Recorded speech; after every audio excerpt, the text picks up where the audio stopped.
So firstly, good evening. I'm Councillor Steve Cremoyson, the chair of the King's Barton Forum, and I would like to welcome everyone to this meeting on Monday the 2nd of March. The time is 6 p.m. This meeting is being held virtually and in accordance with the Council's rules for virtual meetings. The scheduled end time for the meeting is 8 p.m.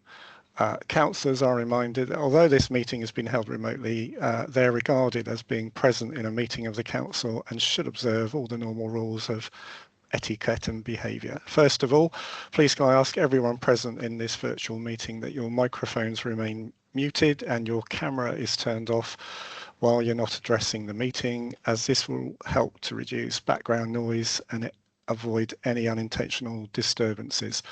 And if I can also ask members to check if your mobile phones are now switched off or on silent. The meeting is live streamed from the Council's YouTube channel, and the recording will also be available after the meeting. And subtitles can be switched on, and advice on how to turn these on is set out on our website. For members and officers, where appropriate for each item, please indicate that you wish to speak or raise a point of order or explanation by raising your hand using the hand icon on your screen, and I'll invite you to then speak at the appropriate time. Each member will be invited to speak in turn, therefore I would encourage all members to keep your contributions as clear and concise as possible. So let's move on to the business items. So Nancy, have we got any apologies? No apologies, thank you, Chair. Thank you. So I guess that means no deputies either. Do we have any disclosures of interest? If you could indicate by raising your hand if there are any disclosures. Just admit Councillor Todd. Jackie, I guess you've got a disclosure. I'd like to disclose a non-pecuniary interest. I am also a county councillor, and I'm sitting here, I think, as a city councillor, but I have the county council answered questions because the majority of King's Barton is in my division.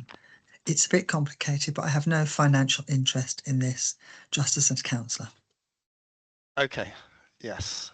One of the challenges of being double-hatted in a place where there's lots of double-hatted stuff happening. So I imagine, I'm just looking to see where Councillor Todd is on my screen. Councillor Todd?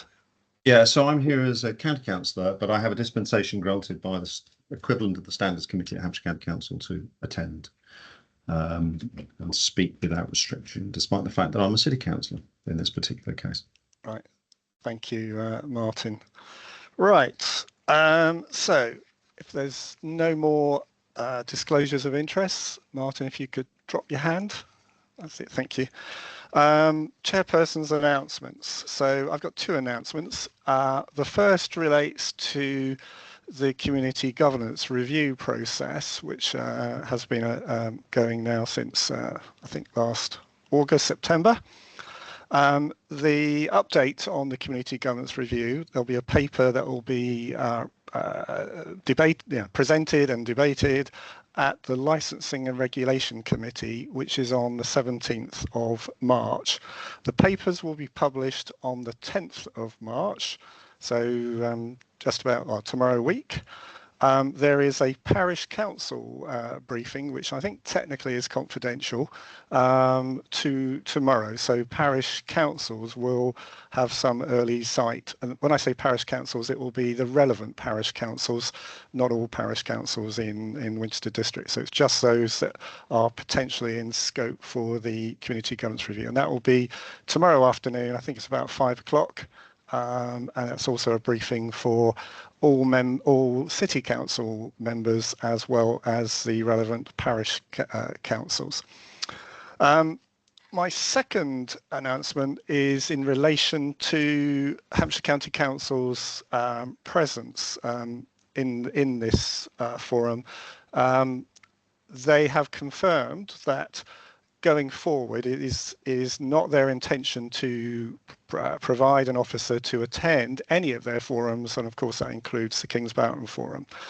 and that for the King's Barton Forum, they will submit a report which is effectively answers to questions that have been raised through Councillor Porter, who will also in that process ask for answers to questions from any outstanding points related to the County Council from the minutes of the previous meeting. So I'm not entirely comfortable with this, but it is, and it's not that I have any doubt in Jackie's ability to do this, but strictly speaking, as councillors, it is our role to hold the council to account rather than acting as a conduit for officers' responses to questions. But them's the rules, as they say. So we're going to play it that way and see how it works. And maybe we might have some variation on that going forward. So that completes my announcements. So if we can move on to the minutes from the last meeting, which I think was on the 3rd of November. Can I just ask members if those minutes are agreed, or I guess put your hand up if you don't agree with them, and we can find out what it is that you don't agree to. I'm not seeing any hands go up yet, so I'm going to take it as read that those are agreed, and there's still no hands. Just to remind us, there were a few matters that were in those minutes that we do have on the agenda for later on. So there was some reference to the Southern Junction and changes at that Southern Junction to optimize it and make crossing easier, and those are that particular item is tabled within the Carla section of the agenda, which I think is it 8 or 9? Just let me remind myself, which is 8, I think. Yep, well, 9, sorry. And then the second item on there is the status of TROs, and I believe Jackie will be able to update us on the TRO status. And the third item was around traffic monitoring of local roads, and I think Jackie, you've got something I think you can report on from the County Council. So hopefully we'll pick that up at the right point in the agenda. So, Jackie, you want to say something now? Chairman, you intimated that you would like to swap the Carla and the HCC report back because Carla may well be able to update on other things first, and I was going to mop up. Yes, thank you for reminding me of that, Jackie. So in the agenda we have, in fact, I've got to find the actual current version of the agenda, but I think it was we had Jackie, you reporting at item 8 and then Carla at item 9, and we're just going to swap that around so that we give Carla the floor first, and then I think what we're going to try and do is, Jackie, where it's relevant, you can add to what Carla said. If Carla haven't answered it already, we've got the list of questions people asked last time. So I'll pick up the questions that haven't, that Carla don't take through. Yeah, which, I think, some of those I think they'll definitely have covered, but perhaps not the TROs. So as that's very much a county decision, but thanks for reminding me of that, what we agreed there. So public participation, right. So with that, we can move on to public participation, and Mike Slynn, if you'd like to open up your mic, so to speak, and your video, we can see you and hear you.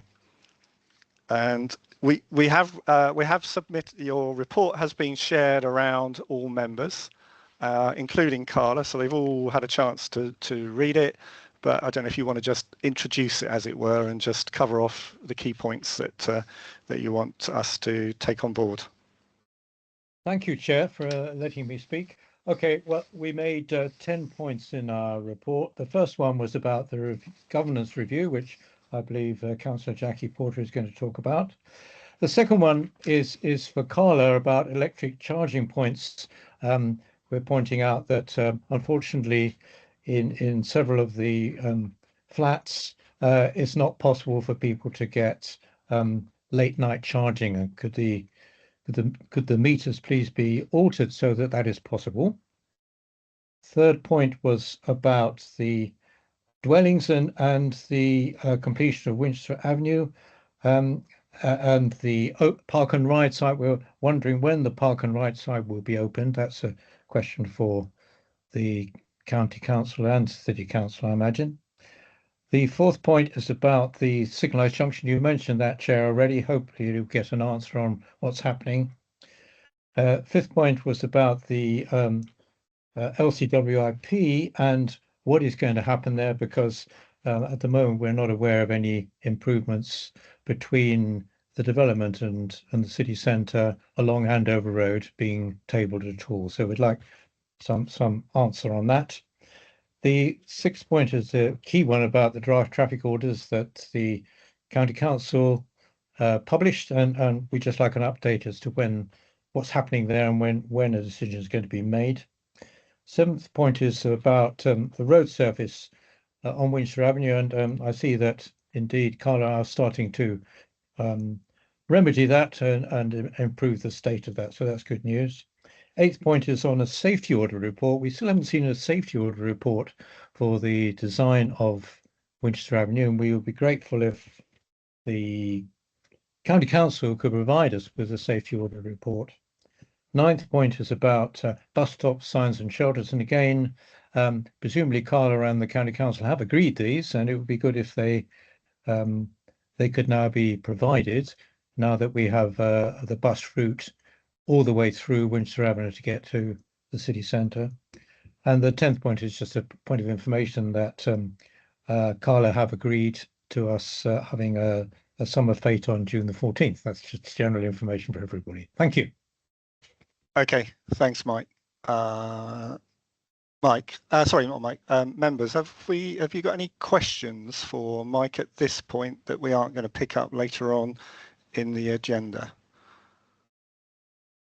Okay, I'm not seeing any hands, so I will launch in and just comment on each of those. So, Mike, in terms of the first point, which you said you're going to hear from Jackie later in the meeting, that is not right. It's, as I said in my intro, it's the community governance review is on. There's a paper going to the Licensing and Regulation Committee on the 17th of March. The paper will be published a week before that on the 10th. And the parish councils of the relevant parish councils that are relevant within scope of that will have a briefing tomorrow, as indeed will all city council members. So we're not going to talk about it today because we can't. We have to do things in the right order. I think with the electric charging points, I don't know if I can. I think I'm going to ask Carla if I can just come to that in their section on the agenda. So give you a few moments to think about how you might respond to that. With respect to the car park, Carla provided the date last time for when that was expected to be built, and obviously, can't have a park and ride service without a car park.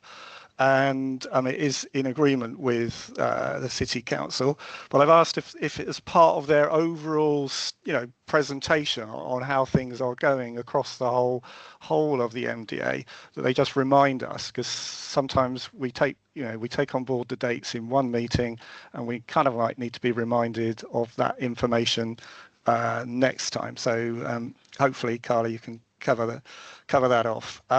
The Southern Junction, I think Jackie's already talked.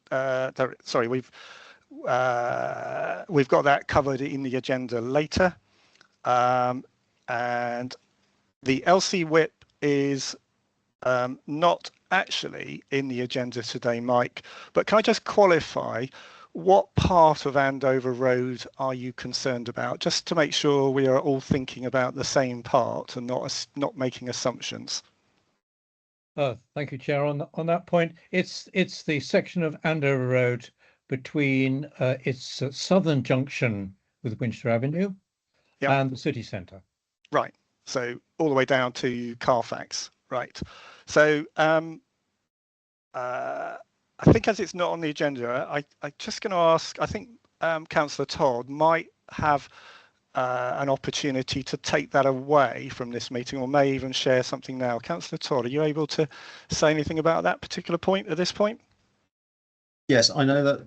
So a lot of study work has been done in the past, particularly at looking at questions of bus lanes and on the section once you're past the railway bridge. But I know there's particular interest in the section between the southern part of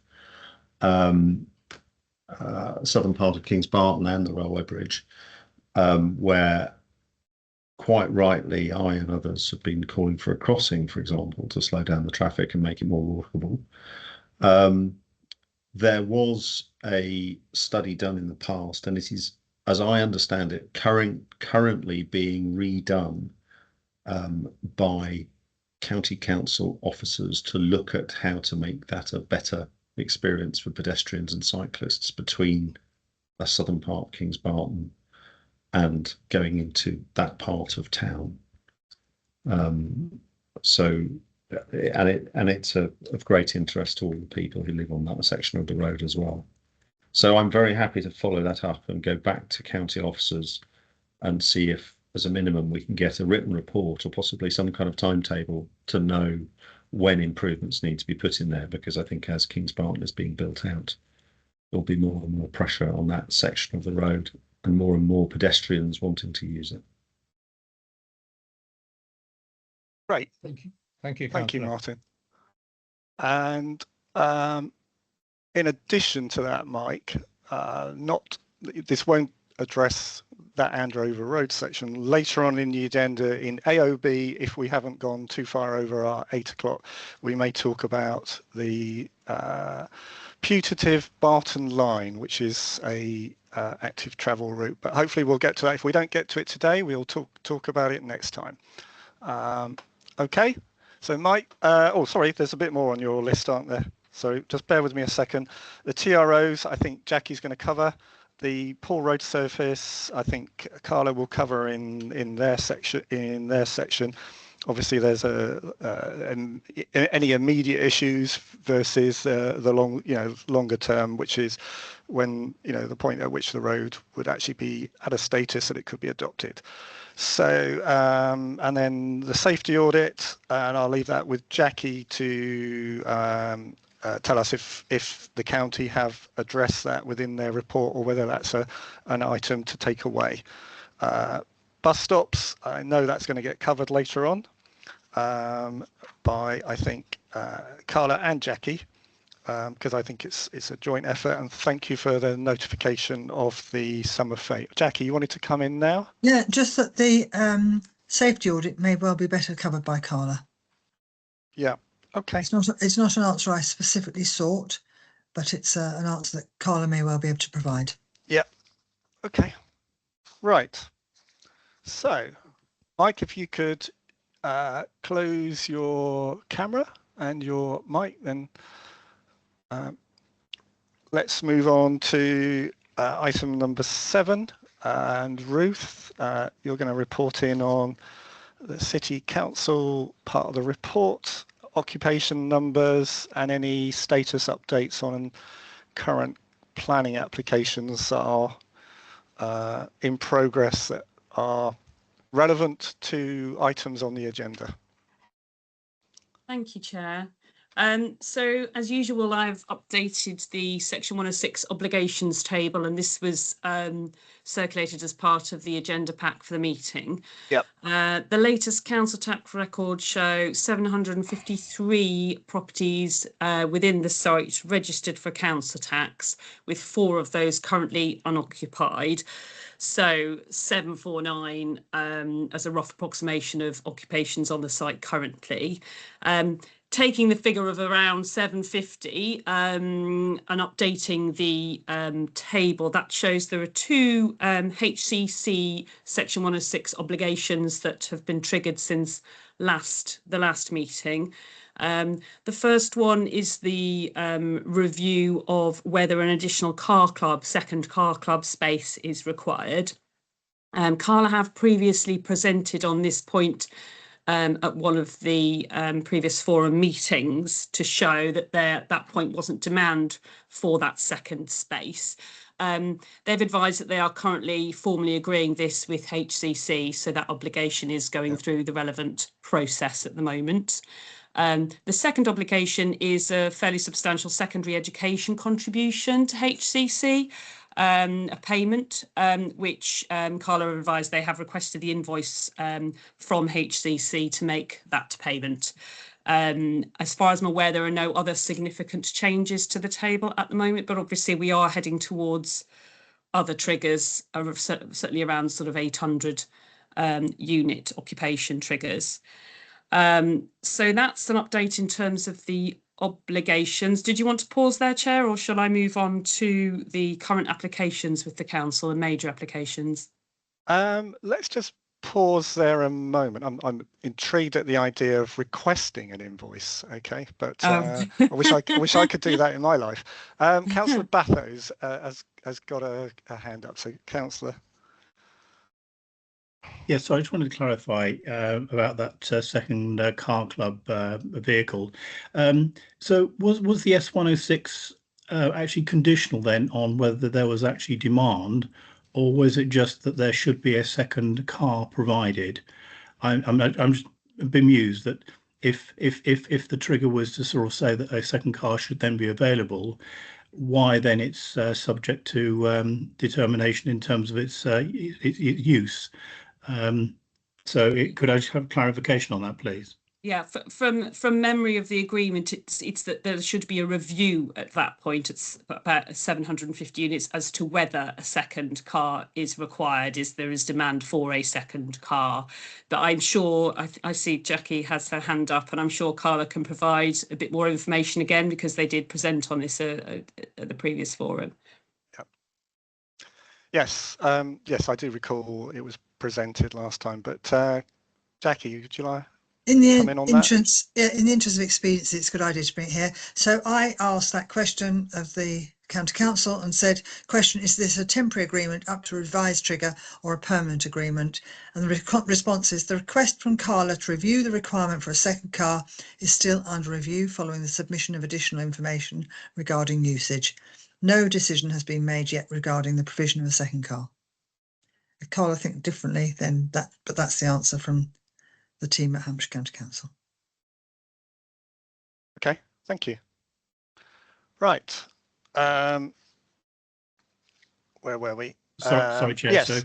So could I just ask if that's recorded in the minutes that there is no decision on the second car as yet? Yes, I'm comfortable to have that recorded in the minutes. Nancy, if you could make a note of that. Thank you. Will do. Thanks, Thank you, Chair. And also, the responses to these being passed to Councillor Cremoyson, and he can publish them if he wishes as part of the minutes as well. These are public requests for questions. Yeah. Well, let's come to that when we cover off your whole section as to which parts we include directly. Bearing in mind it's an email conversation, not a report as such. So maybe we might be going back to the county to ask them to turn that into a report that we can publish. So Ruth, you were going to talk about planning and so on. Yes, thank you, Chair. So the second item in this part of the agenda was to provide an update on the current main applications still with the council currently. So there are currently two major applications and reserved matter submissions. The first one is what's known as the community phase application, which is a detailed application for the area of the site, which includes the nursery, the community centre and the residential to the south. Carla submitted some final changes in mid-February in relation to the detailed design of some of the residential units and also the community centre as a result of comments from the parish council and others. So we've gone out to limited consultation with some parties on those changes. I think I am now getting to a point where we should be able to determine the application very shortly, and I'll be writing it up in the next week or two. The application will be subject to the signing of a deed of variation to the Section 1, the Winchester City Council section 106 for the site. This is mainly because this is we call it a drop-in application. It's for an area of the site specifically that wasn't part of, it is part of the outline, but it sort of drops in and provides detail in relation to this central area. So we need to make sure that it's linked back to the outline planning permission section 106 obligations, particularly in relation to affordable housing. So there's a separate deed of variation to make sure that this is included as part of the development as a whole and all of the obligations that are associated with it. Hopefully that makes sense. There's also, as part of that drafting, a proposed update to the implementation of the community centre and the trigger for that, to link the community centre to an implementation plan as to how the centre will be constructed on the site.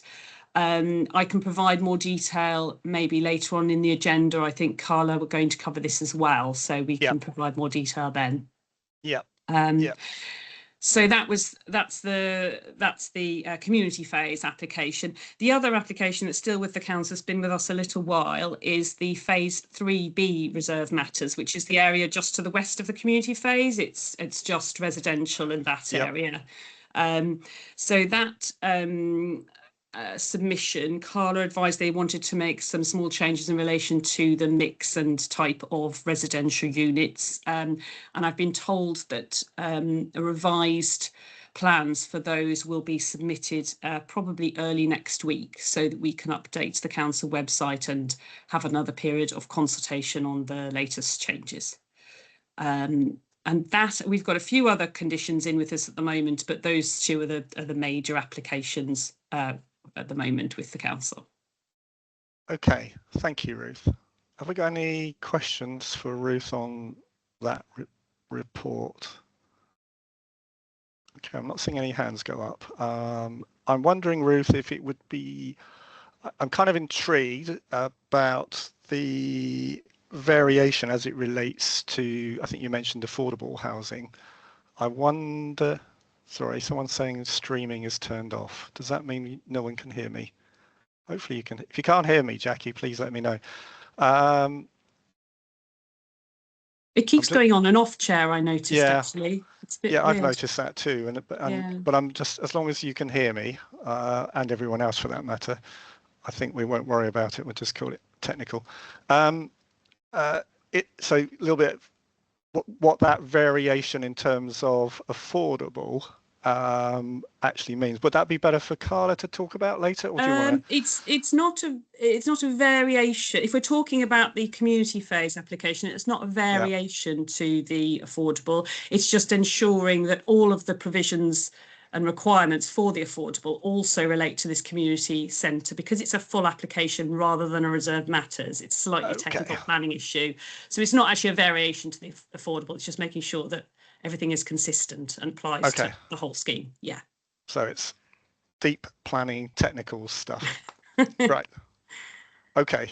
Right. I'll put that in the, probably best not to ask too many questions on that one. Okay. Right. Yes. Nancy is confirming that there are a few technical problems with regard to the streaming, but she's got it in hand. So let's not worry. Okay, Ruth, there's no questions for you. Thank you very much, and we will move on. As Jackie reminded me earlier, we're going to do item 9 before we do item 8. So Rupert and your team, the floor is yours. And have you got, do I need to do anything to allow you to share your screen? Oh, sorry, Jackie. Have I skipped over Headbourne Worthy? I have. It's not on my script. Just bear with me a second, Rupert. No problem. Jackie has just reminded me that I've somehow skipped over the update from Headbourne Worthy Parish Council. It's my fault, actually. It's my fault for having double-sided my paper copy that I'm using here, because I don't trust myself with the screen. And Headbourne Worthy is on the opposite side of the other thing I covered. So let's just see, have we got, I'm looking for the right name. Who's here from Headbourne Worthy? Ah, Councillor Waters. Thank you. And you're on mute. Sorry, I've got to really apologise, Rob. I apologise. That's all right. I wasn't taking it personally. I just thought I'll let you do that, and I'll mention it at some point.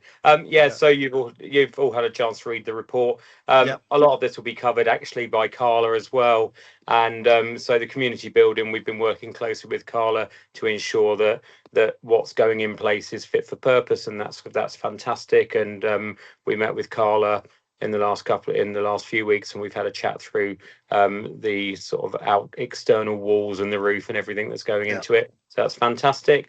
The Kings Barton bus, that's worked very well in the fact that we've now got an earlier bus. It leaves at 6:15, so it does match up with the train times to London, which is what we were all looking for. And that bus also doesn't do the full route, the 6:15. It comes back and picks up at 6:45 as well. So that new timetable is up and running, and that's live. Winterbourne Meadows obviously is laid out for specification, and we're looking for that to go into 1 year's maintenance. That's the area behind the play area, the play park in phase 1A, and so that's going to be obviously coming to us at some point. So that's been seeded, and all the meadow grass has been laid for that. The 2B South playground, we've been looking at the make space for girls provision, and so obviously that's something that we're quite keen to put into place, and that's another conversation we've had with Carla, and they're looking at that in terms of the planning for that, so we can have that sorted out. The sports pitch pavilion, we've had an agreement and a chat through with Carla about this, because obviously the new pitches are going to take a little while to embed due to the drainage engineering and bedding in of turf, but the pavilion should be available to use with the trim trail and the gym, so hopefully we'll have some equipment up and running fairly soon there. The excitement of the litter bin design, we have had a chat around that in the context that the ones that are there at the moment are a little bit wobbly and not quite working as well. So we have to look at, in regards to the aesthetics of the bins around the area, to put something in sympathetic with everything else that's there in terms of street furniture. But obviously we'd like to put some different bins in. So that's a discussion we've been having. And then in regards to the small pieces of land in future phases, the parish council are quite keen to take these over in the context that it's just a little bit easier for us to manage those small bits of land at times. And obviously there's a management charge to Anthem, whereas Headbourne Worthy Parish Council would do that maintenance, and it would be significantly reduced in cost. So that's us.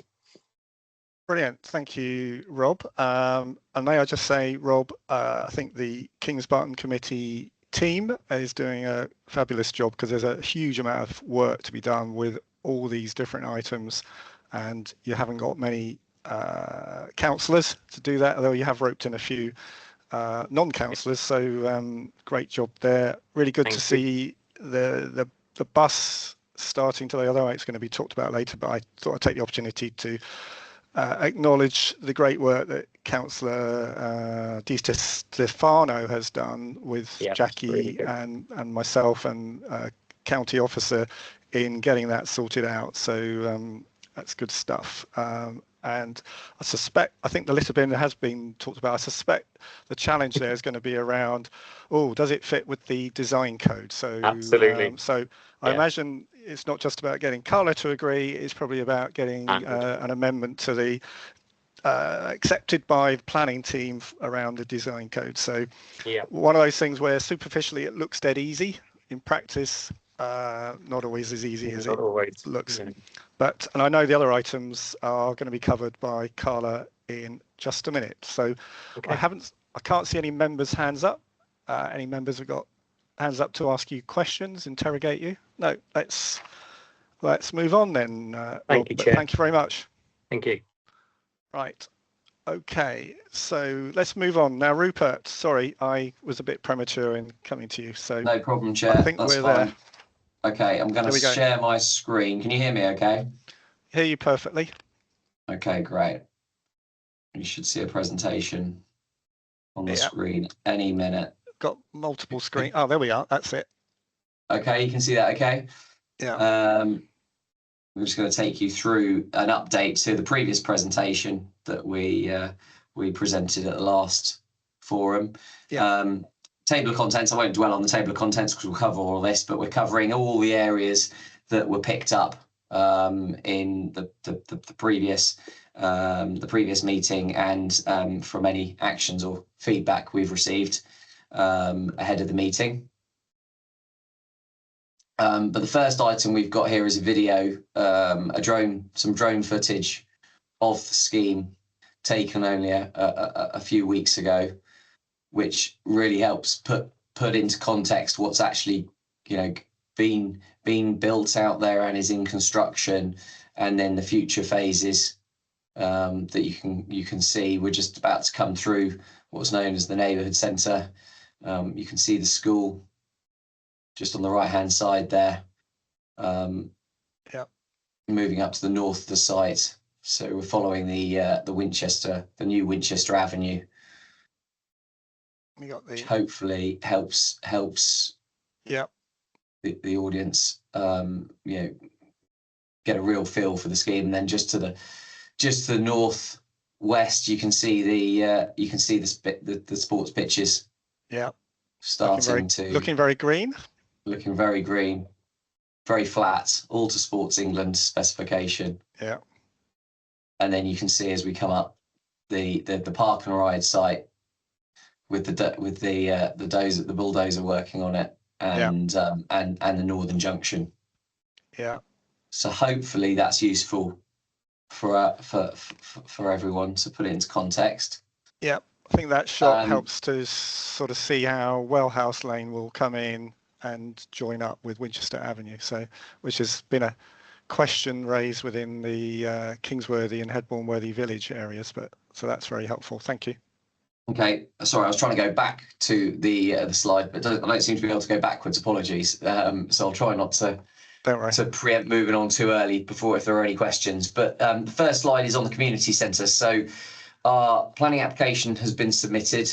I think in terms of Ruth's given a very good update in terms of, as she said previously, that it's been submitted. We've actually addressed a number of comments from consultees. One of the key points was the ramp and level access into the community building. So we've actually amended our levels, and you can see there's actually now a ramp that's coming from the right-hand side of that picture, providing a flush access into the main community building entrance. We've also been working very closely with the parish council to ensure that the internals as well are fit for purpose. So we've removed some toilets, we've amended some of the meeting rooms, so we've taken on board the parish council's comments as much as we possibly can. And as Ruth has indicated, she's hopefully going to be writing up the application shortly, subject to the deed of variation. And as we previously indicated, we'll be trying to mobilise within 4 weeks of that decision being issued. So as soon as we've got planning permission, which includes the deed of variation, we'll be mobilising and starting work as soon as possible on the site and to deliver the community building. Excellent. Okay. So if everybody's happy, I'll move on. Sorry. What I'll say to members is I want to try and allow you to keep your flow going through your section. But if members have got a question about any particular slide, just put your hand up and we'll jump in and pass the question on to Rupert. So carry on, Rupert. Thank you. Thank you. I'm just trying to move forward now. It seems to have frozen. So park and ride, Harestock Road, Northern Junction. So the key elements here are that the trigger is being amended from 650 occupations to 1,000, which will coincide with the opening of Winchester Avenue. It's envisaged that the park and ride be finished late 2027, which aligns with the completion of the Northern Junction. But this is all subject to HCC appointing an operator who will run the park and ride and the bus services out of the park and ride. Yep. I think Kelsey's going to jump in here. Can anticipate what she's going to say. Kelsey. Yes, that's not quite how it's going to work, partly because it's actually going to be Winchester City Council that operates the park and ride, but the other issue is that and this was always the case from the beginning of the application, that with only 200 spaces, this is what we call a park and ride light, where there isn't a dedicated bus service. It uses the ordinary bus services that run past the site to service people parking there. The intention of the City Council is that we will run a full park and ride service once we have a northern park and ride of sufficient size open, which hopefully will be part of the Sir John Moore Barracks development. So just to make sure that people understand the full picture there. Yeah, thank you, Kelsey. And there's always a little bit of confusion on that particular point. And of course, as long as the KB1 is running, then the KB1 could in fact pick up on its schedule people from that service. I'm looking at the date thinking, of course, 6 months after that, in theory, but not necessarily in practice, we don't know for sure, the local government reorganisation may have taken effect. So it might be that the new authority will be inheriting that plan, but hopefully they will just run with it. Yes, that's correct. I mean, clearly we're already operating a substantial park and ride service, so it's relatively straightforward to add another service onto that contract, but that will require a decision to do so. Yeah, and as Jackie has just pointed out on through a message to me, at some point the 75 will, which is I think it's the Andover to Winchester bus service, or indeed Winchester to Andover, which currently runs on the Andover Road.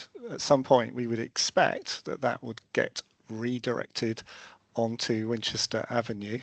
So that bus service will also be able to service the park and ride in the same way. Okay. Right. Okay. Thank you, Rupert. Great. Pleasure. I'll move on. This is just an image because the video didn't really put the context. You can start to see the formation of the park and rides, but this is a drawing, a plan that gives you a bit more context of how it sits within those junctions. Yeah. Next, right, if we could just pause, Rupert, I've got a question coming in from Councillor Godfrey, who represents Wonston and Mitchell Dever, but of keen interest from South Wonston point of view, haven't you, Stephen? Well, I've got to get my bike back up the hill somehow. I wonder if we can schedule a publication of the bus timetable for sometime this time next year, because it'd be useful to know. The 75 is only an hourly service, except at weekends. So knowing what is available will be a key determinant of the park and ride success. Yeah. Well, I think we're going to come on. If we can put a date to it, or when we publish a timetable. Yeah, sure. I think I think later on there's going to be talk about the bus service, and Jackie may be able to cover that in terms of the KB1 bus, which would become available, which will hopefully still be running at that point, and then the 75. But yeah, good points. Right. Okay, Rupert, so our next slide is the Andover Road, Winchester Avenue improvements. So very similar slide to the last forum, but what we have added is some CGIs. We previously had photographs of the existing road, but we've now got some CGIs showing what the improvements will look like as you go up and down the Andover Road. So just in summary, the vehicle accesses are being amended for the existing residents, so there'll be less vehicular traffic on the Andover Road. We've got enhanced landscaping, as you can see from the CGIs, provision of pedestrian and cycleway links into Winchester, but of course these are illustrative, and we are going through an approvals process with HCC, with Hampshire at the moment. Yeah. So that lower picture, that looks like between the Ridgeway and Manley Road. Is that right? It's actually looking down towards the Ridgeway. So we're standing pretty much on the junction of Manley Road, looking south. Yeah. And then the other one is that also looking, no, that must be looking north from, and I think we've got, is it Mount Barton Place on the left? Is that right? No, it's actually looking south, but it's further down the road. So okay, yeah. you've probably got you're not far from Mount Barton Road Drive on which would be on the left hand side of that image, but behind you a little bit, if that makes sense. Okay. And that junction is just a turning head, which has been created. Okay. As part of our works. Got it. Okay. But where the road narrows, so it's currently a two-way section of road down there, whereas we've got the dual carriageway further toward Manley Road, the north. Yeah. Got it. Okay. Looks good. Nice to see some images. And the next slide gives an indication of our programme and how we're sequencing in the different phases of work. I think we explained at the last forum that it's a very complicated series of construction activities. So we're actually working our way through the site and finishing off the road, which is being noticed at the moment. Mr. Slynn actually noted that we're finishing off some of the surfaces. So we're coming from the south, 1A Spine Road section, which has now been completed. The activity is now on the 2A area as we go up through the site to the 2B, and we've finished now. We started on and we're working on the 1B section. So there's activity and we've put out notices and updates to the community of that activity. All of that work has to be done before we can actually start to form the northern section, which is the activity that will start in January 27. And it's important for us to note that we need to do a safety audit for a 6-month period ahead of the road opening, anticipated at the beginning of 2027, in order to ensure that it's fit for purpose and has been tested to its required design. Right. So you mentioned safety audit there, Lance. I recall Mike Slynn mentioned about safety audit. So by implication, that is something to be done rather than has been done. Yeah, the safety audit is done in various stages. There's a stage 1, a 2 and a 3. So we've had the stage 1 and 2 safety audit for the Spine Road undertaken, but in the individual sections of the road. Yeah. And we will be commissioning this week an overall stage 2 safety audit for the Spine Road in its entirety. So we should have that by the end of March. Right. And then the safety audit that will be undertaken in the second part of this year is the stage 3 audit. And am I right to suppose that those safety audits are things that Carla commissions and then are submitted to the county council for their professional assessment against their standards? Yes. And then it's a discussion between them and you on any wrinkles that they find in how they assess it. Yeah, the audit's undertaken. That will have a number of recommendations within it, and then we have to provide a designer's response at this stage to those recommendations, and then implement whatever is agreed. Right. Okay. And it's an independent engineer who's doing the audit. So it's our design engineer who presents the design, and then we appoint an independent engineer to check their work. Yeah, so it's not the engineer checking his own work, as it were. Yeah. But ultimately, if you're submitting it to the county council, the highways authority of the county council, Yes, it is their job, their responsibility to make sure that it meets the standards as they understand it, rather than necessarily something that goes for public consultation and all the rest of it. So, yes, is that right? Okay. Yeah. Good. Yeah. And just picking up on, you probably know this, but the stage 1 and 2 are done on design paper, and drawings. The 3 is physically what we've got there on site. So they've got several stages and to be able to make comment on the safety of this road, because of course sometimes what you see or what you present in 2D on a drawing is actually slightly different in reality when we're out on site. Yeah. It's a process rather than a specific event. Yes. Yeah, absolutely. Okay. And it's very thorough. Okay. The next slide is, for some reason I don't think we've missed any, but it's started to fall off the bottom there. Is very much picking up on what we've just discussed, but I will point out the MOVA, because it was mentioned earlier. So the traffic signal work that's going to happen at the Southern Junction is going to start on the 13th of March. So we're very close to seeing some activity down there, and that will be concluded by the end of April.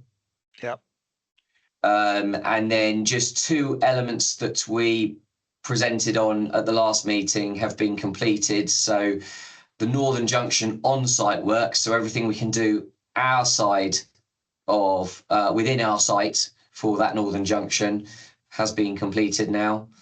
And the 1A Spine Road works, remedial works, have been completed, all by the road surfacing, which they'll come through and complete in one go at the very end. But Lance picked up on the road safety element. I don't think there's anything in there else that we need to pick up on.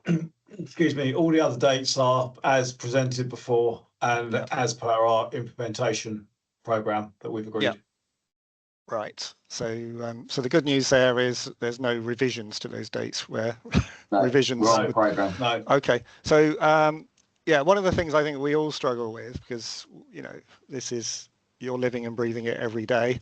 We're not necessarily living and breathing. Obviously, if you live on Kings Barton, you're living and breathing it every day. But you're not seeing the construction timelines all the time. Is remembering these dates. So is it right to assume that you'll be able to send this stuff through and we can include it as part of our report, and then some of us who really need to know this stuff better can file it away and look at it at our leisure? Is that okay? I mean, that's fine. I mean, it's a public meeting, so hopefully you're only presenting stuff that you're comfortable. Yeah, this is, as Lance mentioned, this is all on the implementation programme, which is in the public domain. Well, we can send you this. Obviously, if this slide helps, we can send you a copy of this. It's a lot more straightforward and easy for people to understand. This looks like a nice single-page thing that would be, I could pin it up on my notice board and have it in front of me. Yeah, that's fine. Okay. Councillor Batho, you've got. You want to chime in here? Yes, Chair. Thank you. I'll chime away, shall I?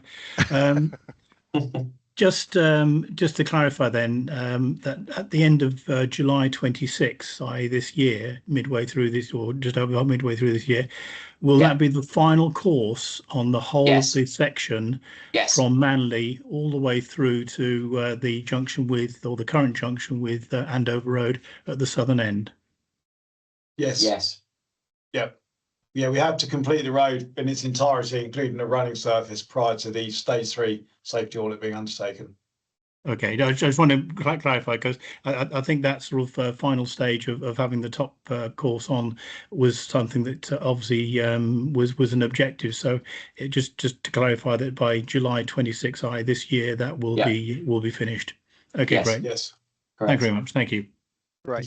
Thank you. Mike, I'm going to let you come in on this. Mike? Thank you very much, Chair. Yes, okay, the mover signals are 13th of March, that's good. But what about the pedestrian crossing improvement? There is no light control on the pedestrian crossing on Winchester Avenue at that point. When would that be done? If it's not part of the mover works, then we'll need to come back to you on that, Mr. Slynn. So just to clarify the question, some upgrade works on the pedestrian crossing.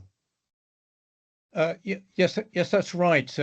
My understanding was that the condition for approval to move to 1,000 dwellings before Winchester Avenue was completed was that the pedestrian crossing, which is not signalled currently on Winchester Avenue at that junction, would be provided. Well, we will take that away and we will come back and provide an update on that. But yeah, sorry, apologies that we don't know the answer to that. Thank you. Okay. I think Jackie wants to come in on that, and I have a hunch she may have an answer. But Mike, you've got your hand still up. If you intended to put it up, keep it up. But if you didn't, maybe you could put it down. Jackie.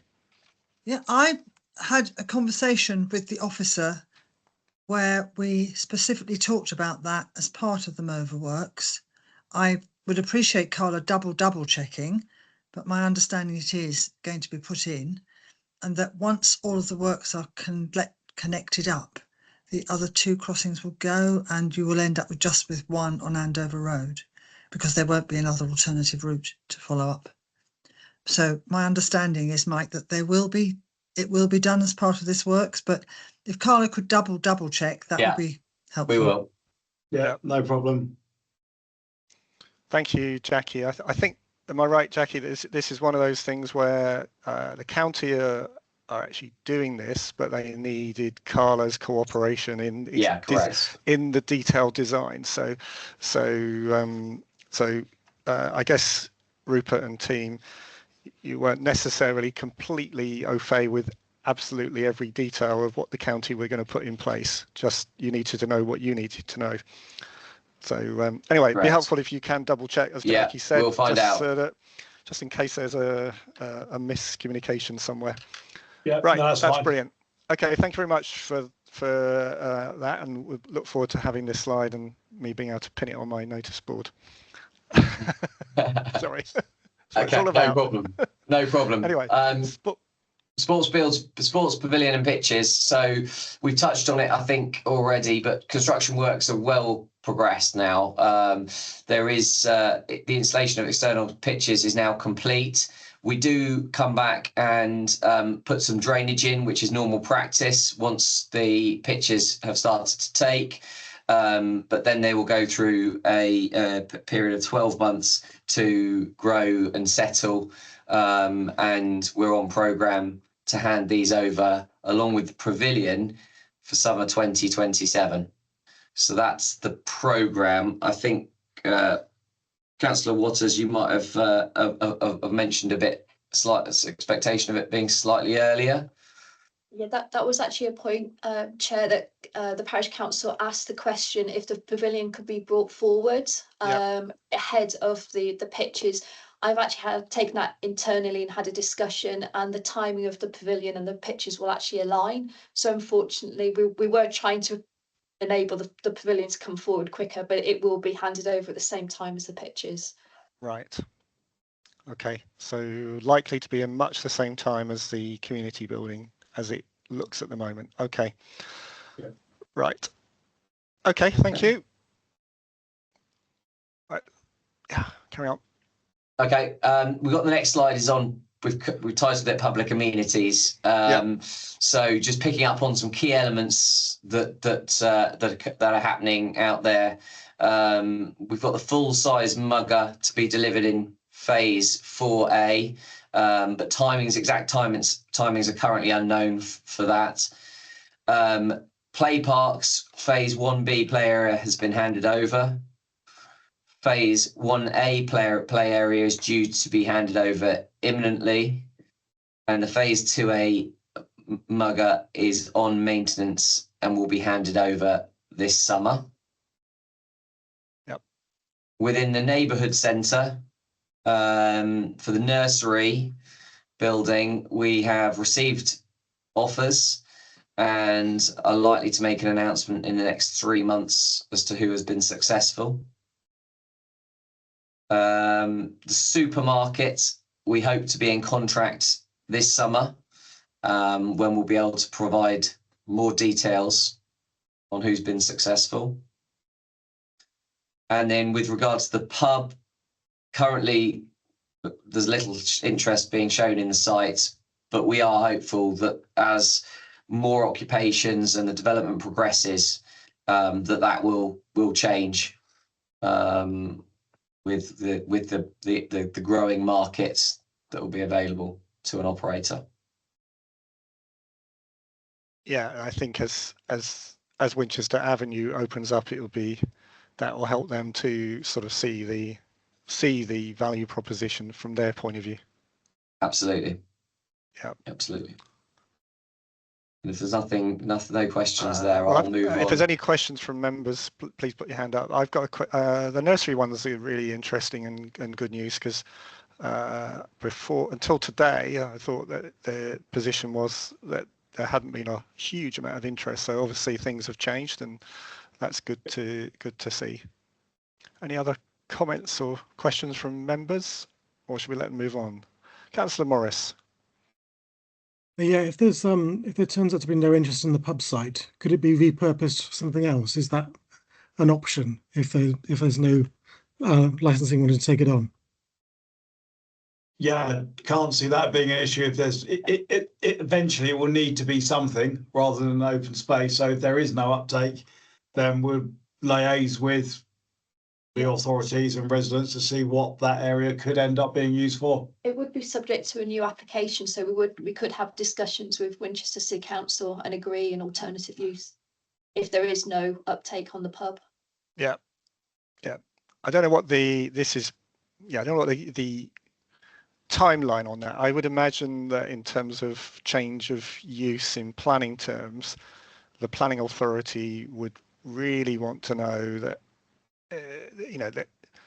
that every avenue had been explored before changing that. So I don't think that is something. I assume that's not something you want to do. You obviously hope that. I assume you hope that you'll be able to go ahead with a pub at some point. But it needs the interest from the market. So yes, hopefully we won't be having to think about that anytime in the next year or two, unless of course someone comes forward.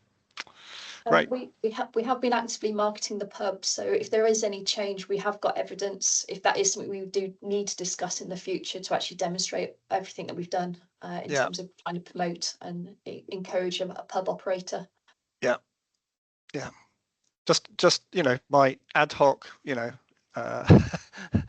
understanding of where pubs are in the northern side of the city is it kind of feels like there ought to be one there. So. Which is maybe why there is one on the plan. Feels like an important strategic gap that should be filled. Right. Okay. Right. Move on. Just before Rupert mentions this slide, just to go back on our previous discussion with regards to the crossing, as part of the motorworks, works, there is a puffing crossing being installed, which is a signalised crossing. So that will be part of the work that will be completed by the end of April. Oh, okay. Brilliant. Okay. Yep. Our next slide is a bit of a projection into the future with some of our next phases. We know about 3B. We're looking to start on 3B, which is split. If I can control this.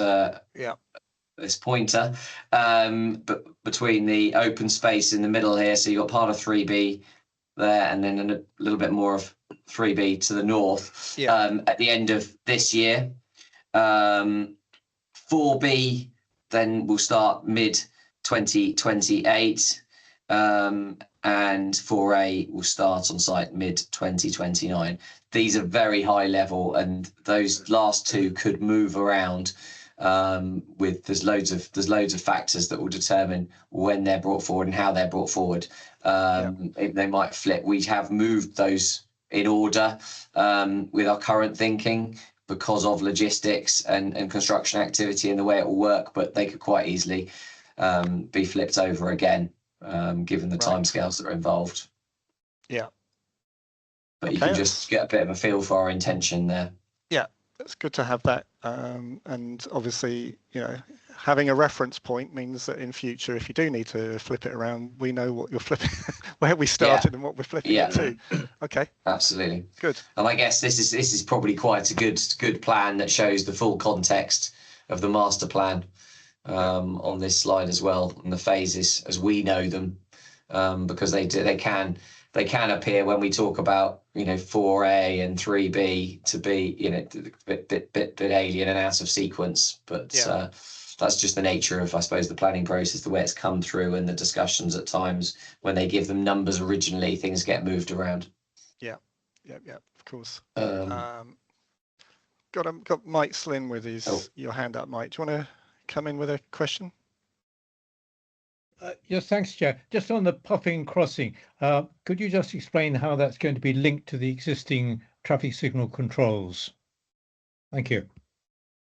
Sat here right now, the honest answer is no, I couldn't, but we will take that away and find out. Thank you. Yes, because normally puffing signals are independent of any other signal control, and this is a junction control. Yeah, that's fine, Mike. We'll take that away and come back to you on that. Thank you. I think that'll be helpful, Lance. I'm also going to suggest, if Jackie agrees to it, to ask the question of the county, given that it's that junction, those lights are, I think, being put in by them. So hopefully the answers should hopefully correlate. If they don't, we know we've been given inconsistent answers. Yeah. Is that okay, Jackie, to pick that up? I'm going to assume that's yes. Right. Okay. You got one more? It's a few more slides. Yeah. A few more slides. Sorry, we're getting through them. A few more slides. So we've got a slide here that just shows the location of the new bus stops as you come down Winchester Avenue. So everything on the slightly, if you can differentiate, the slightly lighter blue circles here are showing the intended positions for the bus stops as we come down Winchester Avenue. Yeah. And then we've obviously got the existing bus stops that are on the Andover Road. Right.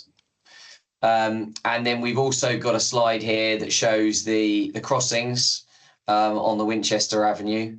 So we've got combinations of uncontrolled, which are the blue, signalized, which are the red, and zebra or parallel crossings, which are the green crossings. And if you can just pick those up, there's some signalized to the north. There's also the signalized Puffing crossing. I presume this is the one. I think I'm right in saying, Mike, that you're referencing to the south. We've got 10 in total uncontrolled as you move up through the site, and then in the middle, in the neighborhood centers, you've got the zebra parallel crossings, which are a Belisha beacon and a cycle and pedestrian crossing points. Yep. And the signalized, they're at. Actually, if you can just go backwards. So the signalized are at the Wellhouse Lane junction. I'm just looking at this. Oh, yeah. Sorry, I've missed some. You've got some signalized crossings at the very top. You're right. Yeah, the Wellhouse Lane junction. And Wellhouse. And then also at the Southern junction. Right. That's correct. Yeah. Okay. Councillor Batho put his hand up, I think, on the previous slide, which was related to bus stops, which I know is James's specialist topic. Thanks, Chair. I was just going to ask, in terms of the bus stops, are they going to be linked into the Hampshire County Council's information system in terms of having a screen which can read, which can present the actual timings of the buses? I'm sure they are. I don't know if Jackie, you might be more aware of this than me, but I'm They're pretty not sure done. they are. Oh, They will be, sorry. but they're not at the moment. While it's still a minibus, it's not marked up yet, as far as I know. It's on the travel line, but it's not, as far as I know, it's not marked up yet. So when you say, sorry, Jack, It's on so the timetable is on the travel line system. So in fact, in theory, it could be linked, but it's not. They aren't linked up at the moment because it's a community first bus. No, I'm just saying, does the actual bus stop have a screen which can be linked into the county system? Oh, I see what you mean. For sort of so that you actually see when buses are turning up and. I don't. That's what I'm saying. I don't think that Community First have that ability to link in while it's still a Community First bus.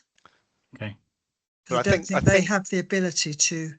I think Councillor Batho's question is about whether once it is all, proper buses running through, 75 running through. Yes. Will there be a digital, digital indicator on the bus stop, like we have in some places, but not all places? Definitely not all places outside of town.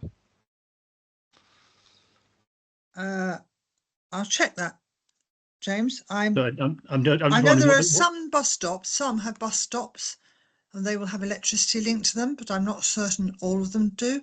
Carla may be able to answer that question. That's why I'm asking you. If we need it, we need to put it in now rather than it being a retrofit afterwards. We'll find out and confirm. Thank you. Exactly what's going in with a specification of what's going in. That's okay. Yeah. Thank you. Yeah. Okay. Okay. I've got Mike wanted to chime in on here as well. Mike, do you want to jump in? Thank you, Chair. Yes, just to check whether any of these bus stops will have shelters. I think yes. Yes. All of them. They will. Not necessarily all of them, but some of them. Well, I would have thought that the shelters for the bus routes going south into the city would be the ones needing shelters. I think they're specified, Mike, and I think it's at least 2, but Carla will know the plan, and because they're setting them out. Yeah, we'll get an exact number for you of which of those stops has a shelter, at the same time as confirming the specification of the displays, the digital display. Yeah, that's okay. And let's not assume that people in Kings Barton may be waiting there to go out to Andover. You never know. So, Councillor Todd. Yeah, just I happened to be in a meeting that was talking about bus stops today and information systems, and I think it would be very sensible that they were powered as needed, so they can be lit and so that they can hold signs. But for what it's worth, the latest bus displays, because of new technology which cuts their power usage and other new technology which means the batteries last longer, can actually be battery powered and run for up to 2 years just on a battery, well, for a couple of years. So there you go. That's encouraging. Or with a solar panel, I presume. The what, sorry? Or with a solar panel, I presume. I don't quite know how they arrange it, but they are now able increasingly to put them on places that don't have a power supply, which is great news for rural areas, actually. Yeah. Okay. So, Rupert, back to you.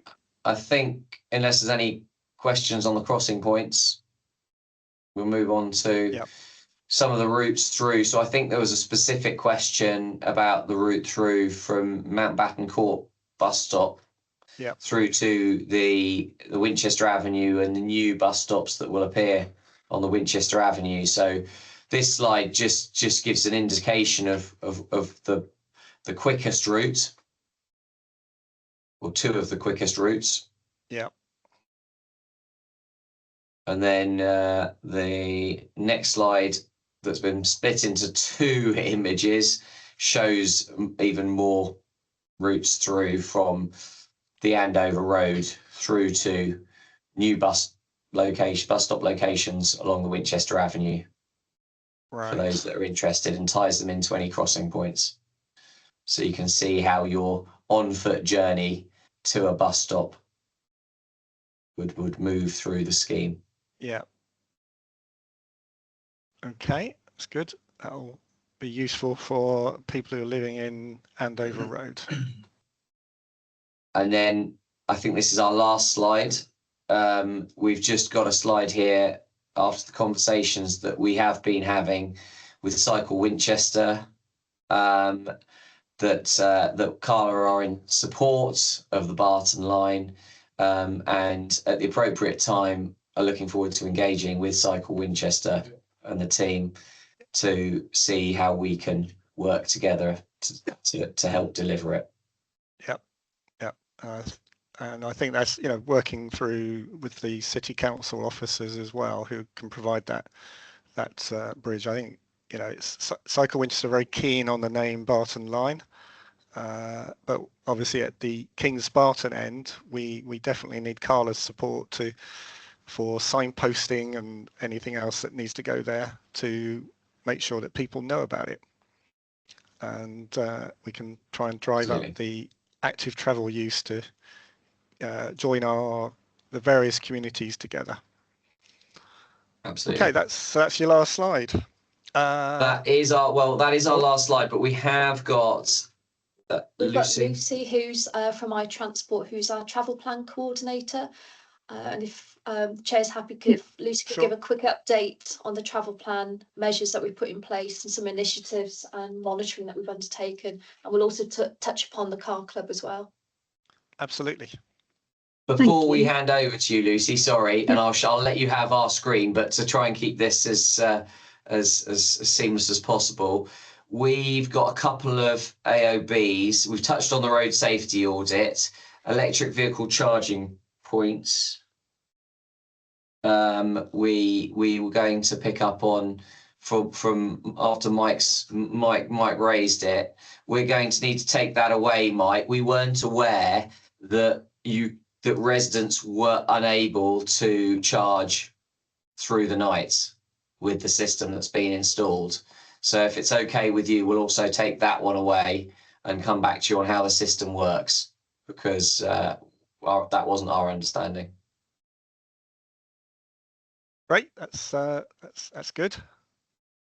And right, and yes, it is of course excellent. Fine if you've got your travel team want to come in on that last point. Thank you. Yeah, I just have a few slides to provide an update. Yep. So I work for iTransport, and Carla appointed us back in 2021 to ensure that the travel plan was implemented, and we launched it in January 2022, which includes the launch of the website, as I'm sure you've seen. And we also delivered some travel pack leaflets to all of the occupied dwellings in February, which at the time was 364. I believe there's now 766 occupied as of a couple of weeks ago. The leaflet included a link, a QR code to take for residents to be able to go onto the website, fill in our questionnaire survey, and look at how to obtain a travel voucher, which has also been launched and has continued to be in place. This is a £150 voucher towards cycling equipment or a bus ticket. And we've had 38 vouchers redeemed since they were launched, 36 of which are for cycling equipment. And we have also got a 10% discount code that we can have with Stagecoach, which means that 2 28-day Winchester Mega Rider tickets can be obtained within that £150.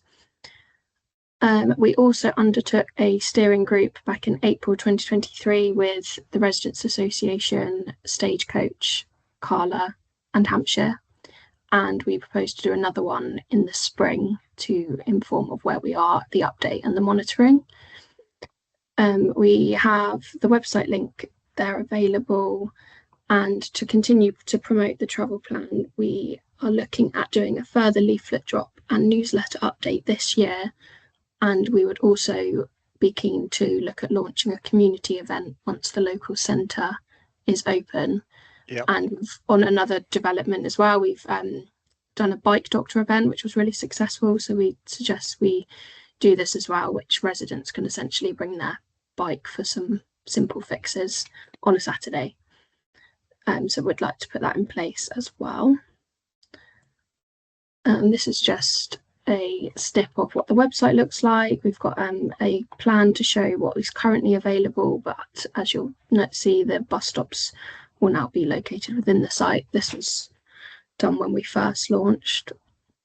And then there's the information about the travel plan voucher as well, with the 2 options.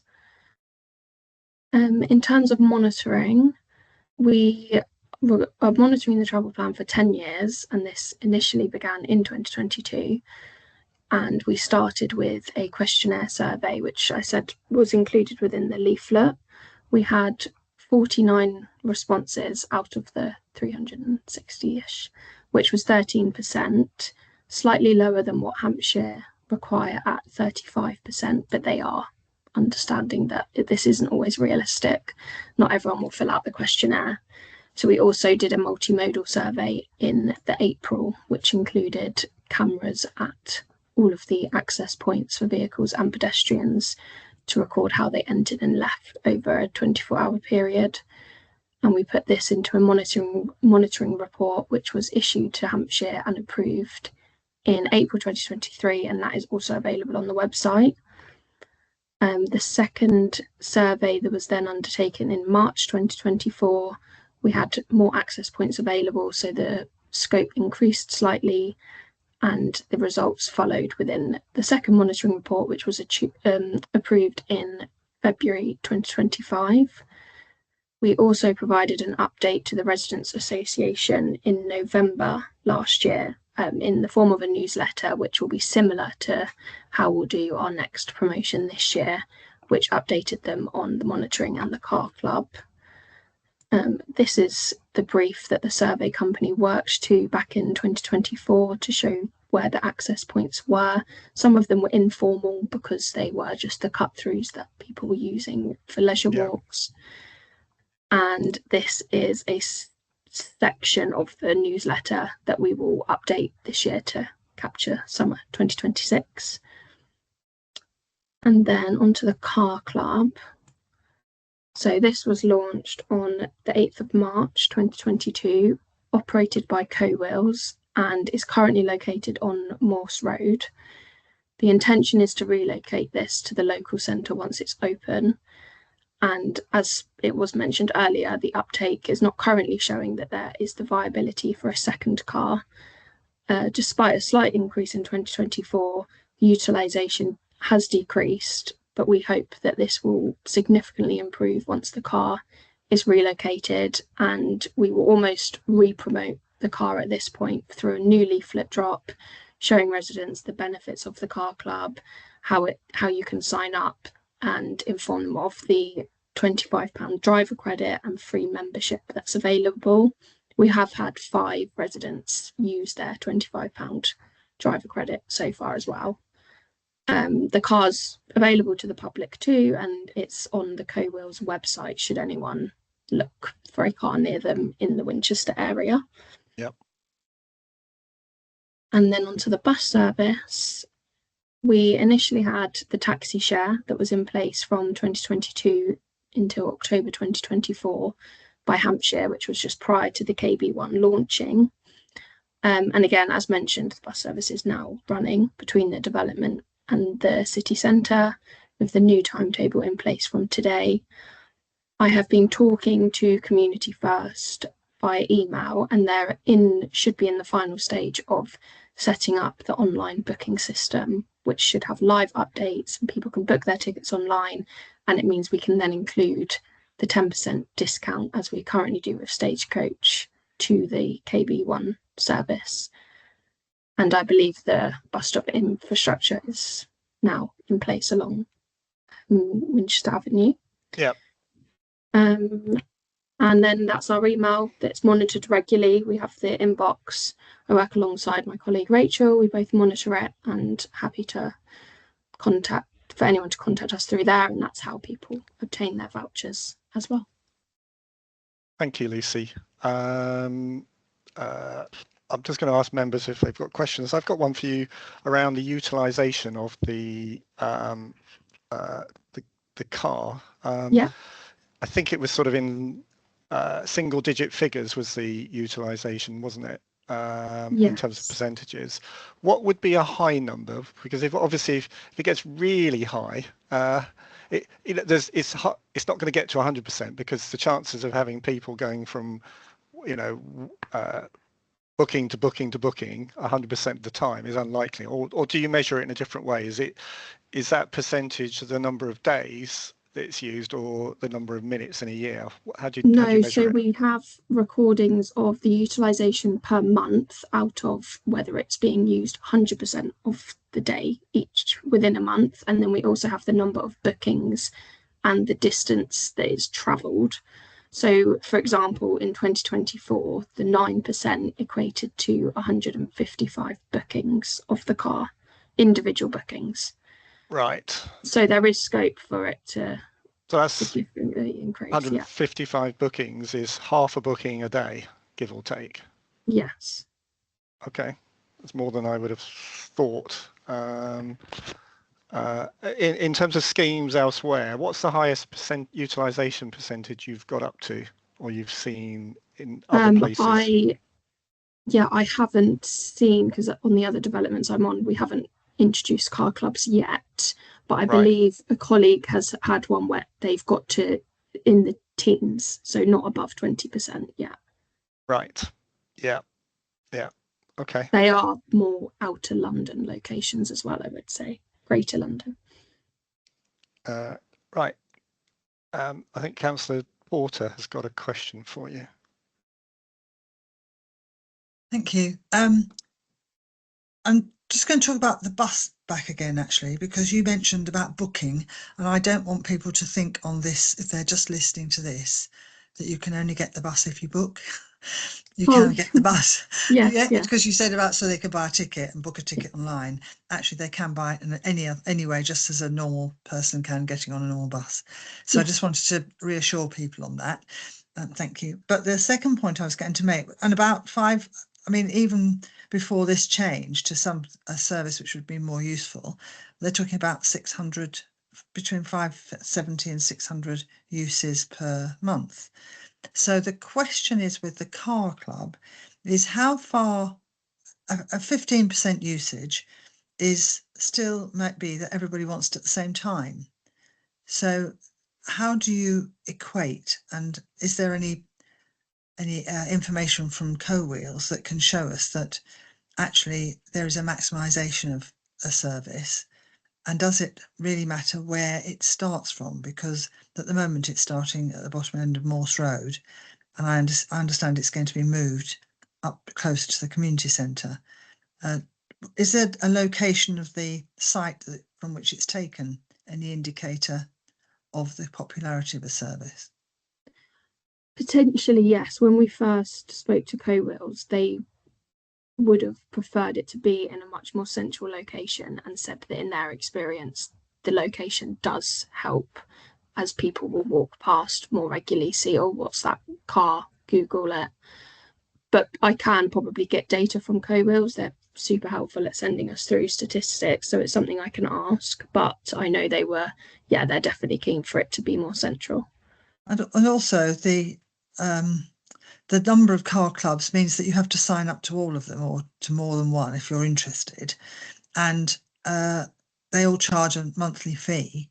So is there a more common one than Co-Wheels in the area, or is Co-Wheels the best one that's covers the whole country? No, so when we initially reach out to car club vehicles to ask them for a scope and a proposal, they will review where they have locations and at the moment, the two most popular are Enterprise and Co-Wheels, and Co-Wheels currently operate in the area. So they were more keen to provide that proposal. Yeah. So Enterprise is available, but not, I don't believe there's one in Winchester. Right. Okay. Thank you. Right. Councillor Batho, you've got a question. Oh, have you still got a question, or have Yes, you? yes. Sorry. I'm just wondering. The trouble with the King's Barton is it's actually a sort of a linear development, effectively.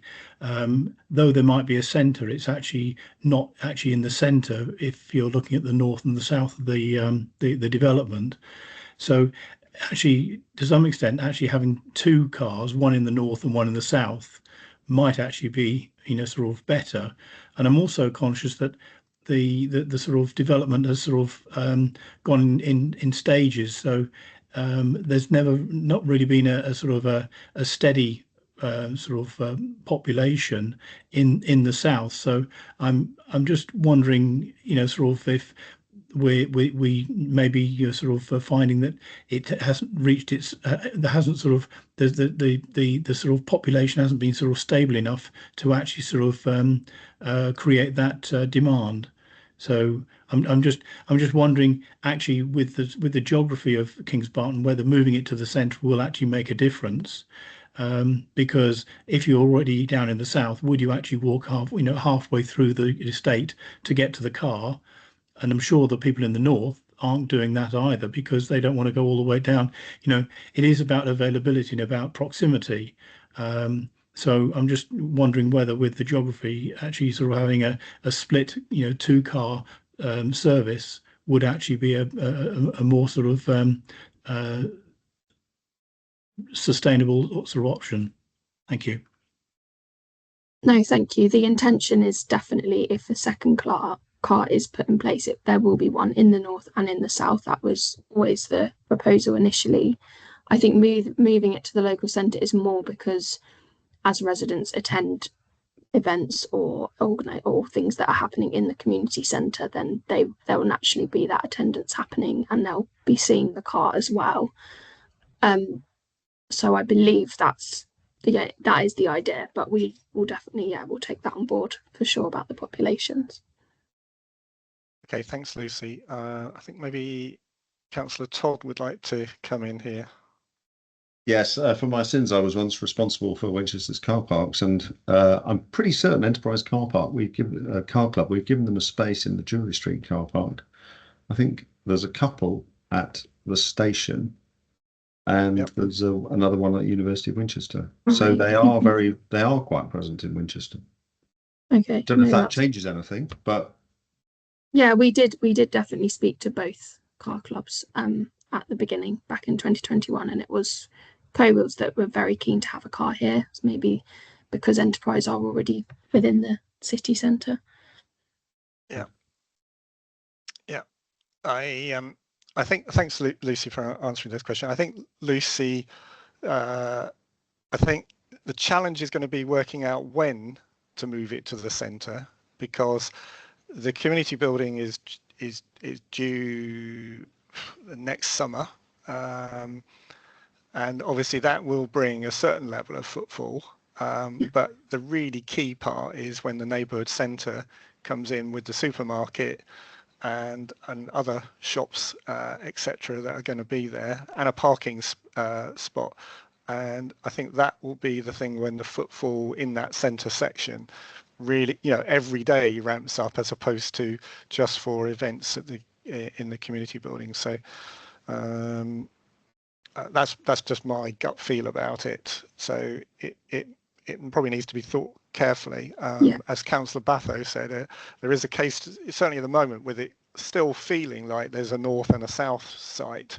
A twin approach might be more attractive if there was one in the northern section, given that they also have the furthest to go to get into the city. But then they probably want to go somewhere else. Anyway, that's enough of my rambling thoughts. No, that's definitely something to keep under review, and we'll continue speaking to Co-Wheels about it as well. was also interested when you were talking about the travel vouchers. It seems like the take up on that is actually quite low. We've got 780 odd homes there, and 36 or 38 have actually taken up the travel voucher. So looks like it's either not being noticed or it is being noticed and it's not quite hitting the sweet spot. I'm not sure which of those it is, but hopefully if you can re-promote it this year. Yeah, definitely. And it's been a steady uptake as well. It wasn't all just at the beginning. We're still getting the requests through. I think two of them were this year. So yeah. And I think if there was content available, I'm speaking on behalf of them, which is probably a bit naughty of me, but I'm sure the parish council would be happy to promote it, and I'm sure KBRA, Mike Slynn, who chairs KBRA, would probably be keen to promote it on their channels. So that'd be great. Yeah. So maybe those connections could be made if you need them. Okay, but thank you very much, Lucy, for giving us a more in-depth review of the travel service. Now, I'm regarding that as an extension of Carla's segment on the agenda. So I don't know if we want to pop back to Rupert and Alison and Lance. Are there any outstanding questions for Carla based on all of that we've heard that you've thought of while we've moved on? Okay. In that case, Councillor Morris, you did have to wait until I was just about to say. Come on, Councillor Morris. I'm sorry, I always have a question. Just regarding the community centre, because we moved on before there was a chance for questions on that. It all going well, and the planning permission going through and construction beginning this spring. When do you see it being completed and opened? Is it on schedule to be ready by the occupation of the 800th unit? In terms of the occupations, as we've sort of indicated at the beginning, we're at 749, so we're only 51 units away from that 800 trigger. What we've suggested to Winchester is that as soon as planning permission is granted, we will mobilise, as we've indicated, and start on site within 4 weeks. We've tried to shorten the build programme as much as we can, but it is actually a year, 12-month programme from the beginning of construction to the building being completed. So it would be a 12-month period as soon as planning permission and that 4-week mobilisation. And we're anticipating a period of handover, practical completion and handover. So we are at the moment suggesting summer 2027 will be when we hand the building over. But that is subject to us receiving a consent. Thanks. Okay, thank you. Now, in the chat, I see a request, and I don't know if you can pull it out of the bag at this short notice, Rupert, for a repeat of the fly-through again. Yeah, just as an end. And while you're doing that, I will talk about the date of the next meeting, which is scheduled for I think it's Thursday, the 9th of July. Nancy, is that the revised date? It is, isn't it? Yes, it is the revised date. Yeah. Okay, good. Didn't want to do it when I'm on holiday. Right. So, are you yet in a position to bring up the drone footage? So, what we'll do, we'll have unless you want to talk it through again, Jackie, did you want a talk through on this as an end, or was there a particular point you wanted to draw out? I just thought it was too good not to see twice, really. Okay. So shall we regard this as the closing? Well, 3 times. I mean, the public are fascinating. It's really we'll put it on a loop. Well, on a serious note, is it worth putting on a website somewhere or a YouTube channel or something like this? Because I think people would like to see it. It's really helpful to understand the layout and what's been finished and what's in process. I think it gives a sense of the whole development building up, whole community being built. Yeah, we can make some inquiries as to whether or not we can share it and where we might be able to put it on our website, our information website. Yep. Barton's. Or if you've got it on a Google Drive that we can access, we can, you know. Or when you come in July, we can see the new one, which will be even more. Yeah, we will have. We'll have an updated one. We'll do that. That's really good. Yeah, I think it'd be great to do that. It's really helpful so Particularly for that people to top bit, it understand really it. helps the public. I think that this bit up here, I think, helps to visualize a little bit more about how it's actually going to be. So I thought we were going to, you know, have music and closing credits there with the drone. In July. Let's see what we can do for the next meeting. Yeah. So with that, we've covered everything in the agenda. We've set the date for the next meeting. So that concludes the formal business for this meeting. So can I thank, Mike, Mike, we've gone through AOB. Have we not finished? You wanted these answers from County Council. Oh my gosh, yes. Jackie's been waiting. I'm so sorry. Thank you very much, Chair. Yeah, okay. So, right. I'll whiz through because some of them have already been asked. I'm going to hand the floor over to Jackie because she needs to go through that. And if we I'm going to whiz through because some have already been answered by Carla. So the first one was about the temporary agreement up to a revised trigger for the second car. I think we've explored that, and that's really helpful conversation. The second one was about the highways implementation program trigger, and you provided Carla a very helpful list, which was actually probably easier to understand than anything we've received before. The one that Steve's going to put up on his wall. I can't guarantee you to do the same thing, but that trigger will be actually reported in the minutes of this meeting. And my machine's just decided to do an update. I can't, no, it's not. So, okay. Is it on track? It looks like it is on track. Are the Northern Highway works on track? This was a question that was put at the last meeting, and you've just said yes, they'll be able to assist on progress with those site works, which you've actually talked about today. Can you confirm the dates for Southern Junction start completion, please? Well, obviously, Hampshire County Council are a bit more optimistic than you. They say the 12th of March, not the 13th of March, to the 16th of April, but I think it's exactly the same. And I've been reassured that there won't be a road closure. There will be a road closure, but it'll be traffic lights, ironically. But the traffic will still be able to pass through that junction even while the work's is going on. Would Hampshire County Council be expecting to agree the landscaping works for Andover Road expected to be open in January 2029, or is this now expected to be agreed with the unitary authority? And the response is the S106 agreement makes provision for the downgrading of Andover Road's works to be completed to the reasonable satisfaction of the County Council prior to 1050 dwellings, prior to 1050 dwellings. And the officer says, I'm not able to advise at this stage what the impact of LGR, local government reorganisation, will be on the approval of the works, as that will depend on the timings. But the planning permission still carries on, so whoever's there will have to do the work. And then the next one is the traffic regulation orders. I said, what is the expected decision date of the outcome of the TRO consultation held in the latter part of 2025? Is it a decision day or an officer decision?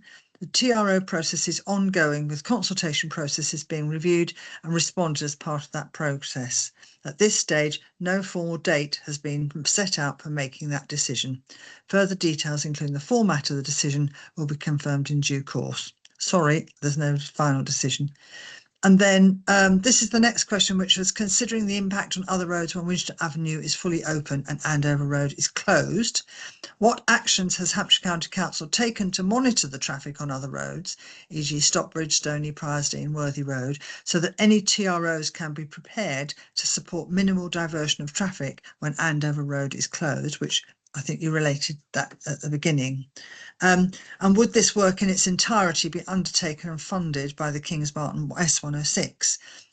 The answer is traffic surveys have been undertaken to provide baseline information on the surrounding highway network. So that says have been undertaken. This will enable the County Council to monitor future traffic flows as a result of both the changes resulting from the Kings Barton development as well as other significant changes such as M3 Junction 9 scheme scheduled to open in 2028. Financial contributions have been secured through the S106 agreement for Kings Barton, which can be used for improvements on the local highway network as considered necessary. I think that's really clear. So work has been done to monitor, and I know Councillor Batho was asking that, and the funding will be there in place, and they will be monitoring the flowers. At the moment, the road is closed and the other one is open fully. Hope that's helpful.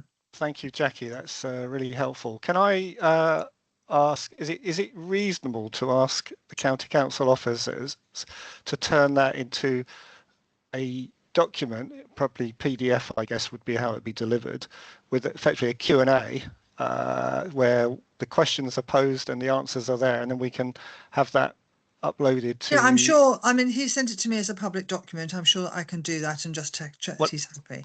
Yeah, yeah.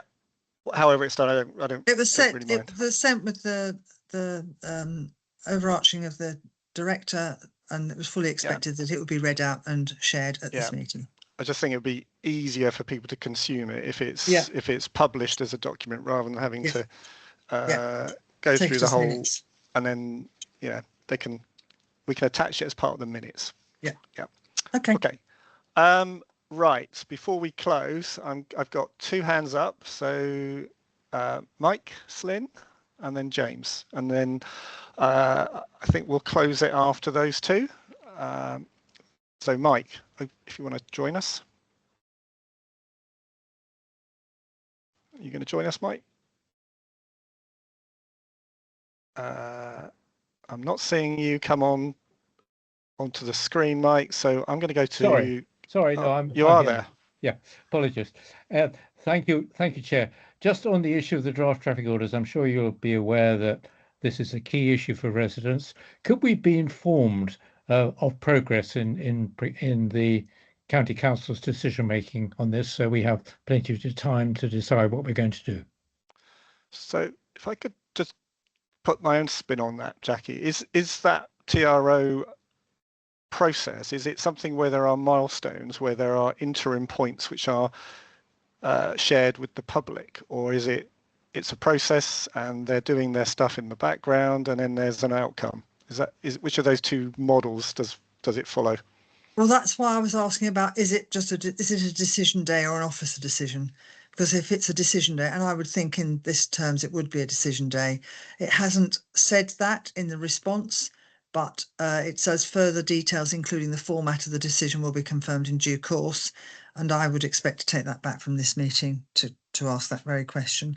When we first heard of this TRO, it was talked about any time between May and August of 2026, we'd hear a response. So I think it is sticking to time, but it would be useful to know whether it is going to be a decision day that would be given, where the public would be given advance notice. In any way, I think it would be a key decision in the decisions of the County Council. So I'm sure Ruth will be kept involved in whether this is a key decision at the county, and so will we, and so will Councillor Warwick, Todd, and myself. Yeah, but it sounds like from what you say, it's not something that councillors can interfere with. It's sort of as in there is a process they go through, and then there's an outcome, and then they make the decision, and then that's when we know in the public domain. But a formal decision day, there would be an officer. There would be an opportunity for the public to make representations. Yeah. We'd get to know about the decision day beforehand, and there'll be a paper that people could read and then register to talk to. But because the council that's currently in council may not be the council by that time, I don't think they can make that promise at this point in time. Well, hopefully they will reach a decision on the TRO before 2028. No, because there's an election in the May. I see what you mean. Okay. Yeah. Okay. Right. A number of decisions are being considered. Yeah. I get you. Thank you. So Mike, that's the answer. Right. Councillor Batho, James. Yes, one last chime from me, Chair. Just thank you, Jackie. It's obviously useful to get the information from the County Council. So can I just clarify, they've done a baseline monitoring of the volume and the speed of traffic on the adjacent streets around the development. Is that the case from your? Okay, I quoted specifically Stony Lane, Priorsdean, Worthy Road, Stockbridge Road, and they have said their responses traffic surveys have been undertaken to provide baseline information on the surrounding highway network. Right. I don't know if there's a specific road you would like me to ask. Well, if anybody has any others other than those, I suggest Road. that. Berwick Road and Berwick Avenue. We can confirm whether those have been included. In fact, Councillor, I will copy Councillor Todd into that, and Councillor Todd can follow that through. Councillor Todd, are you Berwick Road? Yeah, I'm everything south of Stony Lane. Yes, there is active study work going on in that area, so I think they have done something, but it would be useful to understand whether it's been done on a comparable basis. They are looking very seriously at what interventions might be needed. Although again, I suspect on some levels, when people see the fly-through and they see what the Winchester Avenue actually looks like, some of their concerns may be assuaged. Yeah. Yes. What other road did you say apart from Berwick, Councillor Batho? Berwick Road and Berwick Avenue. So right. Okay. Yeah. Berwick Avenue. Yeah. And what about Hairstock, or is that not too much of a concern to you? I've put that down. Price. Oh, you've already got that. Okay. That will have been done. Yeah. It's I put Priorsdean. Hairstock will have been done as part of this junction. Yeah. Okay. And then just subsequently, so are they saying that there will be no actual interventions taken until after the M3 junction 9? No, it doesn't say that. It just says this will enable the county to monitor future traffic flows as a result of both the changes result from Kings Barton as well as other significant changes.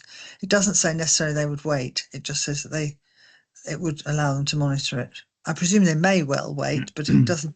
But actually, Carla will be able to confirm, but the Andover Road won't be closed until after the M3 Junction 9 is complete. Yes, it is. It's a year later, isn't it? So, I'm just trying to find the original inspector wished to happen. I'm just trying to understand from sort of residents in the surrounding areas when they might see some action in terms of any mitigation. That was all, if not before 2029. Well, I guess I can't answer that. I think we'll have to go back on that conversation. Perhaps that's a question that Councillor Cremoyson might like to ask for next time. Yeah, well, thank you. I think I could, but I would, if I was if putting myself in the position not much more they can say of county officers, I'd want to see evidence that there was a massive change, a significant change that needs mitigation. So, so what I'm saying is that if they're not monitoring between now and after the actual change, after those dates of the, how do they know that there's a change? Okay. So what interim? So your question is, what interim? What monitoring are they doing on the interim between now and those major changes coming into effect to see how things are changing? Yes. Okay. I get your question now. Is that one you can take away, Jackie? You'll have to agree the subtlety of the question and then ask me to do that. Because I'm not sure that they're likely to change the road arrangements twice before 2028. Because it just wouldn't be cost effective and it wouldn't be practical, because they may change them and then the Junction 9 scheme comes along and it changes again. That doesn't sound practical to me. Carla might have a view of that. So what we're saying is residents in the surrounding streets will have to put up with whatever subsequent increase in traffic is caused or may be led as an impact of this until 2029, when all of the sort of changes have been made, and that only at that point will then the mitigations be put into place. No, I don't think that's the case. We're not saying that. I think what's also important here to bear in mind, James, is that we're talking about 3 years away from now, and the whole of Kings Barton will not be built out by that point. So there'll be, I don't, it's not for me to say what the numbers will be, but based on track record, I could make a reasonable prediction that we'll be looking at around about 1,000. I suspect that ties in with the schedule. So we're still only at halfway through the build out. So, I mean, we can try and formulate a question, but I suspect Jackie's right. I mean, this is one where we could put in the question and see what the answer is. But if we had officers here, we could have that discussion, couldn't we? But we don't. So yeah, but they may not be qualified to. Yeah. Yeah, I know. To give an answer to that. It's complicated. So if there's a question that is asked, and Councillor Warwick isn't here anymore, so and that may be part of her role. So I think if you formulate the question, then we can ask that for next time. Yeah. Thanks, Jackie. Okay, so with that, I would like to close the meeting. I'd like to thank everyone who's contributed. So Mike Slynn and Rob, I think if he's still on, Rob Watters, Councillor Rob Watters, and Ruth, thank you very much, and Rupert and Lance and Alison and Lucy from Carla or delegated people, and everybody else for asking questions. And until next time, that will conclude the formal business, and we'll stop recording the broadcast, and there may be a 10-second delay before Teams call will end. So just be careful what you say in the next 10 seconds if your mics are open. So thank you very much, and see you again sometime soon. Cheers. Bye. Thank you, Chair. Thank you, Chairman. Thank you, Chair. Thank you. Thanks.